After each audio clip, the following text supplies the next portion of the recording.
Dans cette leçon, nous allons voir les caractéristiques générales de la langue turque. Veuillez écouter attentivement. La langue turque appartient à la famille linguistique ouralo-altaïque. Elle a deux grandes particularités.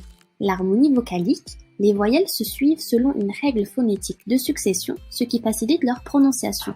Et la suffixation, les noms se déclinent et les verbes se conjuguent à l'aide de suffixes, il n'y a pas de préfixe. En dépit de ces particularités, le turc présente beaucoup de facilité d'apprentissage. Son alphabet est en caractère latin et phonétique. Chaque lettre est prononcée et cette prononciation reste toujours la même. Il existe une seule lettre muette que l'on appelle le G muet, yumuşak G. Il n'y a pas de genre en turc, ni masculin, ni féminin, ni neutre. Et les adjectifs n'ont par conséquent qu'une seule forme et sont invariables. Exemple, iye qui veut dire bon, bonne, beyaz qui veut dire blanc, blanche. Il n'y a donc pas non plus d'accord de nombre entre l'adjectif et le nom. Exemple, beyaz evler, les maisons blanches. İki beyaz ev, deux maisons blanches. L'adjectif qualitatif épithète précède toujours le nom. Büyük bir masa, une grande table.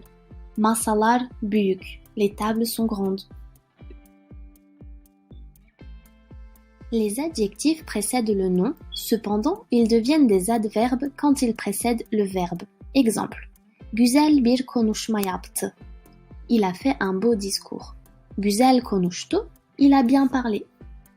L'article indéfini bir n'est pas obligatoire. Güzel bir ev peut aussi se dire güzel ev. Remarquez que, contrairement au français, l'article indéfini précède immédiatement le substantif. L'article défini est exprimé avec l'accusatif. Bir ev gördüm, j'ai vu une maison.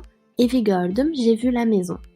Le turc ne possède pas d'article partitif du, de la, de l'apostrophe, des apostrophes. Exemple, kahve istiyorum, je veux du café. Salata yedim, j'ai mangé de la salade.